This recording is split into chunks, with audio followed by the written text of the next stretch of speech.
1-to-1 ஆன்மீக நேயர்களுக்கு அன்பு வணக்கம். நம்ம சேனலில் தொடர்ந்து சுவையான பல ஜோதிட விழிப்புணர்வு நிகழ்ச்சிகளை பார்த்துட்டு வரோம்.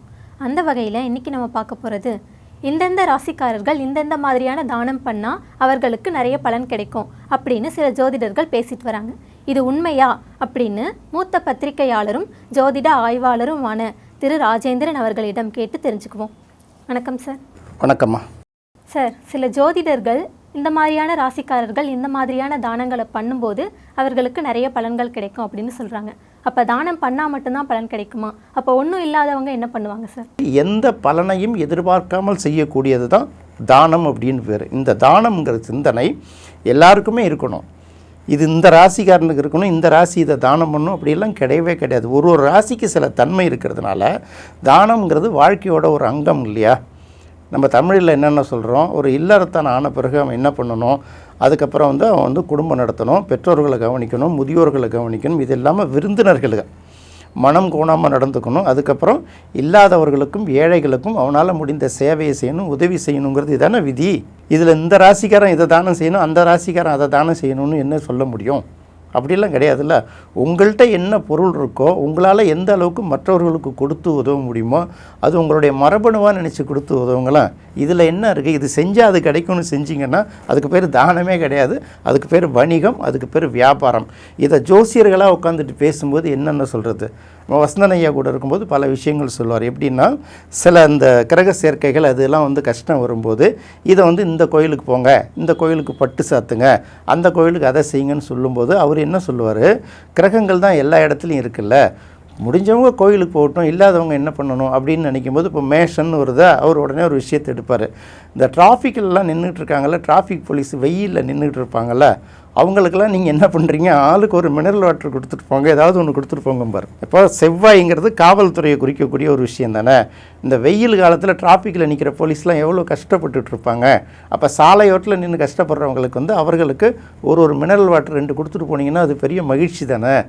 இந்த இடத்துல செவ்வாய்க்கு கொடுத்துருவாங்க. அதாவது இந்த தானம் செய்யாதவர்களையும் நீங்கள் தானம் செய்யுங்கிற ஒரு எண்ணத்தை ஊக்குவிக்கணும். இதுக்கு 12 ராசிகளுக்கும் அது பொது தான். இருந்தாலும் அவங்க ராசியை சொல்லிவிட்டு இதை பண்ணிங்கன்னா அவங்க சந்தோஷப்படுவாங்க அப்படின்னு நினைக்கிறது. இதுதான் ஃபஸ்ட்டு. சரி, ரிஷபராசிக்காரர்களாக இருக்காங்கன்னா என்ன பண்ணுவாங்க, ரிஷபராசிங்கிறது சுக்கிரனோட ராசி. சுக்கிரனுங்கிறது ஆடையை குறிக்கக்கூடிய ஒரு கிரகம் தானே. அப்போ என்ன பண்ணுவாங்க, அவங்களுக்கு கஷ்டப்படுறவர்களுக்கு துணிமணி எடுத்து கொடுங்கிற ஒரு பரிகாரத்தை சொல்லுவாங்க. மற்றவங்கன்னா என்ன சொல்லுவாங்க, ரிஷபராசிக்குரிய பெருமாள் கோயிலை போய் பார்த்துங்க அப்படின்னு சொல்லி தானே முடிப்பாங்க. இவங்க அந்த மாதிரி சொல்ல மாட்டாங்க. நீங்கள் கோயில்களுக்கு போய் செய்கிற செலவுகளும் நீங்கள் இல்லாதவர்களுக்கு செய்யும்போது அவன் நேரடியாக உனக்கு வாழ்த்து சொல்லிட்டு போயிடுவானே. யாராவது ஒருத்தவங்க உங்களை காலையில் வாழ்த்துனாங்கன்னு உங்கள் மனசு எவ்வளோ சந்தோஷப்படுது. நீங்கள் எவ்வளோ அழகாக இருக்கீங்கன்னு ஒரு பொய் சொன்னால் கூட நம்ம மனசு எவ்வளோ சந்தோஷப்படுது. அதே போல் காலையில் நீ நல்லா இருப்பியான்னு ஒருத்தன் கேட்டான்னு வச்சுக்கேன், சாயந்தரம் வரைக்கும் தானே மனசில் நின்றுட்டுருக்கோம். அப்போ மனசில் நீங்கள் நல்லா இருக்கணும்னா யாரோ ஒருத்தவங்களோட வாழ்த்தை நீங்கள் வாங்குங்க. யாருக்கோ ஒருத்தவங்களுக்கு ஒரு உதவி செஞ்சிங்கன்னா நீங்கள் நல்லா இருக்கணும்னு ஒரு வார்த்தை சொல்கிறாங்கல்ல, அது அப்படியே மனசில் நின்றுக்கிட்டே இருக்கும் உங்களுக்கு. சரி, இப்போ ரிஷபத்துக்கு துணியை சொல்லிட்டோம். மிதனம்னு வரும்போது என்ன சொல்லுவோம், மிதனம் பார்க்கும்போது கல்வியை சொல்கிறாங்க. அது புதனுடைய வீடிய. யாராவது இல்லாத பிள்ளைங்க, கஷ்டப்படுற பிள்ளைங்க, என்ன சொல்ல போனால் கார்ப்பரேஷன் கவர்மெண்ட் ஸ்கூலில் படிக்கிற பிள்ளைங்களுக்கு நோட்டு புத்தகம் வாங்கி கொடுங்கன்னு சொல்லுவாங்க தானே. அடுத்தது கடகராசிக்காரங்களாக இருந்தால் என்ன பண்ணுவாங்க, அது ஒரு நீர் ராசி, சந்திரன் குறிக்குது. அதுவும் சந்திரனும் துணி தான், காட்டன் துணி. இன்னொரு பக்கம் தண்ணீரை குறிக்குது.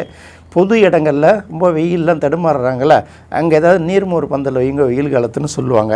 எவ்வளோ வசதியாக இருந்தாலும் நடு ரோட்டில் தண்ணி இல்லாத இடத்துல மாட்டிக்கிட்டோம்னா யார் தண்ணி கொடுப்பாங்க? அப்போ அந்த வெயிலில் இருக்கும்போது நிறைய பார்க்குறோம். சென்னையிலே பல இடங்களில் பாரு, எவ்வளோ பேர் ஐஸ் வாட்டரே கிடைக்கிற மாதிரிலாம் சில பேர் பண்ணி வச்சுருக்காங்க. இது ஒரு ஹெல்ப்பு.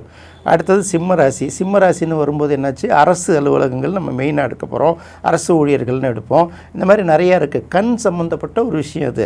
ஏன்னா அது சூரியனை கண்ணாகவும் குறிப்பாங்கல்ல. அதனால் என்ன பண்ணுவாங்க, ஏழைகளுக்கு யாராவது சர்ஜரி பண்ணாங்கன்னா இலவசமாக கண் சிகிச்சை பண்ணி கொடுங்க, கண் கண்ணாடி வாங்கி கொடுங்க, இல்லை கண் சம்மந்தப்பட்ட மருத்துவத்துக்கு உங்களால் முடிந்த மருந்து வாங்கி கொடுப்போம் அப்படின்னு சொல்லுவாங்க. சரி, அடுத்தது கன்னி ராசிக்கு வருவோம். கன்னி ராசினால என்ன, கன்னி பொண்ணுங்க தானே.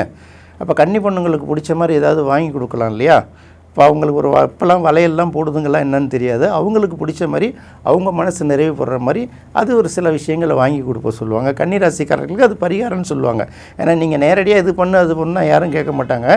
இது வாங்கி கொடுத்தா உங்களுக்கு நல்லதுன்னு சொன்னால் அதை செஞ்சுருப்பாங்க. அடுத்தது துலாம் ராசி. துலாம் ராசி என்ன ஆகும், தராசு தானே. ஒரு பக்கம் நீதிமன்றத்தை எடுத்துக்கலாம், இன்னொரு பக்கம் வணிகத்தை எடுத்துக்கலாம். நீதிமன்றத்தில் போய் ஜட்ஜுக்கெல்லாம் நம்ம ஏதாவது வாங்கி கொடுக்க முடியுமா? வக்கீலுக்கெல்லாம் வாங்கி கொடுக்க வேண்டிய தேவையில்லை. சிறு வியாபாரிகள் இருக்காங்கல்ல, ஏதாவது ஒரு ஒரு எனக்கு ஒரு 10,000 ரூபா பணம் இருந்ததுன்னா அந்த ஒரு ஓரமாக நான் ஒரு கடை வச்சு பிழைச்சிக்குவேன், இல்லை சைக்கிளில் அவங்களுக்கு ஒரு ஹெல்ப் பண்ணிங்கன்னா அது ரொம்ப யூஸ்ஃபுல்லாக இருக்கும். இதுதான் ஏழைகள் வந்து சரியான பாதிக்கப்பட்டு அவங்களுக்கு ஆதரவு கொடுக்க முடியலன்னா அவங்களுக்கு வந்து வழக்கறிஞர்கள் மூலமாக ஹெல்ப் பண்ணுறதுக்கு நம்ம சில உதவிகள் செய்தால் கூட அது வந்து ஒரு மனநிறைவு. அடுத்தது நம்ம விருச்சிக ராசி எடுக்கிறோம். விருச்சிகம் அப்படின்னாலே என்ன சொல்லுவாங்கன்னு கேட்டிங்கன்னா, அரசு மருத்துவமனைகள்லாம் வந்து பெரிய அளவுக்கு வசதி இல்லாதவர்கள் தானே வருவாங்க. அவர்களுக்கு வரும்போது அவர்களுக்கு ஒரு வேளை உணவு வாங்கி கொடுக்கலாம், இல்லைன்னா அங்கே இல்லாத மருந்தை வாங்கி கொடுக்கலாம், இல்லைன்னா மருத்துவமனையில் துணிமணிகள்லாம் போத்திக்கிறாங்க இல்லையா, அந்த மாதிரி பெட்ஷீட் வாங்கி கொடுக்கலாம். இதெல்லாம் தான் வந்து விருச்சிகத்துக்கு செய்யக்கூடிய சேவை. அதுக்கு அவங்க தான் பண்ணணுங்கிற அவசியம் இல்லை, இருக்கிறவங்க யார் வேணாலும் பண்ணலாம். குறைந்தபட்சம் அவங்கவுங்க அந்தந்த துறை சார்ந்து பண்ணிக்கோங்கிறது. தனுசுங்கிறது நம்ம என்ன சொல்கிறோம், அது குருவோட வீடுங்கிறதுனால தனுசு வந்து குருவுக்கு சொந்தம் இல்லையா, அதனால் குரு சம்மந்தப்பட்ட விஷயங்கள், கல்வி சம்மந்தப்பட்ட விஷயங்களுக்கு உதவி செய்யலாம். சில பேர் என்ன பண்ணுவாங்க, பள்ளிக்கூடங்களில் போய் மரம் நடுவாங்க. சில பேர் என்ன பண்ணுவாங்க, பள்ளிக்கூடம் பாழடைஞ்சு கிடக்கும், நிறைய ஊர்காரங்கள்லாம் திரட்டிட்டு போய் நல்லா க்ளீன் பண்ணி சுத்தமாக்கி பெயிண்டெல்லாம் அடித்து கொடுக்குறாங்கல்ல, இதுவும் ஒரு சேவை தான். அந்த மாதிரி சேவை பண்ணலாம். மகரம் அப்படின்னு வரும்போது உழைப்பாளிகளோட ராசி. கடைநிலை ஊழியர்கள் இருக்காங்கல்ல, மூட்டை தூக்குறவங்க இருப்பாங்க, துணி அயன் பண்ணுறவங்க இருப்பாங்க, இந்த மாதிரி பல பேர் இருக்காங்கல்ல கடைநிலை ஊழியர்கள். அவர்களுக்கு என்ன உதவி, அவங்க தொழில் சார்ந்த சில உதவிகளை செய்யும்போது அது வந்து அவங்களுடைய வாழ்த்துக்கள் உங்களுக்கு நேரடியாக கிடைக்குது. இப்படி தான் ஒன்று கும்பம் அப்படின்னு வரும்போது சமையல் கலை சம்மந்தப்பட்டவர்களும் செய்யலாம். கோயில் சார்ந்த பணியாளர்கள் சில பேர் இருப்பாங்க, சிற்பக்கலை செய்கிறவர்களாக இருப்பாங்க, கோயில் சொத வேலை செய்கிறவங்களாக இருப்பாங்க. அவங்களுக்கு பார்த்திங்கன்னா திடீர்னு வேலை இல்லாமல் போயிடும். சில இடங்களில் அந்த மலை குகைகள்லாம் வேலை பார்க்குறாங்கல்ல, மலை உடைக்கிறது, சுரங்க பணியாளர்கள்லாம் இருக்காங்கல்ல, அவர்கள் கூட சில நேரங்களில் வேலை இல்லாமல் போய் கஷ்டப்படுறாங்கன்னா அவர்களுக்கு தேவையான சில வசதிகளை செஞ்சு கொடுக்கலாம். அடுத்து மீனம். மீனத்தை பார்க்கும்போது நம்ம என்ன சொல்லலாம், அது ஒரு நீர் சார்ந்த விஷயம். அப்போ கடற்கரை ஓரங்கள், நீர்நிலை சார்ந்த ஓரங்களில் உள்ள உப்பு விற்கிறவங்களாக இருக்கலாம், மீன் வியாபாரம் பண்ணுறவங்களாக இருக்கலாம், இல்லை கடல் சார்ந்த பொருட்களை வியாபாரம் பண்ணுறவங்களாக இருக்கலாம். அவர்களுக்கு ஒரு வணிக வாய்ப்போ வியாபார வாய்ப்போ பண்ணி கொடுத்தீங்கன்னா அவங்களோட ஆசீர்வாதம் பெறலாம். இதெல்லாம் பார்த்திங்கன்னா ஜென்ரலாக அந்தந்த ராசிக்காரர்களுக்கு என்ன தானம் பண்ணலாங்கிறதுக்கு ப்ரிஃபரன்ஸு தான். தானம் பண்ணுறதுக்கு உங்களுக்கு கட்டாயமே கிடையாது. உங்களுக்கு மனசுக்கு கஷ்டப்பட்டு உங்கள் எதுக்க யார் கஷ்டப்படுறாங்கன்னு தோணுதோ உங்களால் முடிந்த உதவியை நீங்கள் செய்யலாம். தானம் செய்கிறதுக்கும் மற்றவர்களுக்கு வந்து உதவி, பொருள் உதவி, பண உதவி செய்வதற்கும் இதை வந்து நாம் போய் இது வந்து இந்த ராசிக்கு இது பண்ணலாம் அப்படிங்கலாம் சும்மா சொல்கிறாமே தவிர அதெல்லாம் எதுவுமே கிடையாது. செய்தால் உங்களோட மனநிறைவு, அதுக்கப்புறம் ஒரு மனநிறைவு மனசுக்குள்ளே கிடைக்கும் பாருங்கள், அந்த வாழ்த்து கிடைக்கும்போது அதுக்கு தான் நம்ம வாங்குகிறோமே தவிர இதில் ராசி ஜோசியம்லாம் நம்ம பெருசாக எடுத்துக்க வேணாம். யார் யாருக்கு என்னென்ன முடியுதோ அந்தந்த உதவியை தேவையானவர்களுக்கு கொடுக்கணும். இல்லாதவங்களுக்கு நிறைய வச்சுருவங்களுக்கு போய் நம்ம செய்யணுங்கிற அவசியம் இல்லை. படிக்கிற பிள்ளைங்க கஷ்டப்பட்டால் செய்யலாம், மருத்துவ உதவி கஷ்டப்பட்டாங்கன்னா செய்யலாம். இது போல் செய்யும்போது நம்ம மனநிறைவு, அவ்வளோதான். இதனால் நமக்கு இன்னொரு பெனிஃபிட் கிடைக்குமானா அது வியாபாரம் ஆகிடும். அதை தான் நம்ம தொடர்ச்சியாக சொல்கிறோம். எந்தவித எதிர்பார்ப்பும் இல்லாமல் பண்ணுறதுக்கு பேர் தான் தானம். அப்படி எதிர்பார்த்தீங்க அப்படின்னா அது வணிகம் அப்படின்னு ரொம்ப தெளிவாக அழகாக மக்களுக்கு புரிகிற மாதிரி சொல்லியிருக்கீங்க சார். ரொம்ப நன்றி சார். நன்றிம்மா.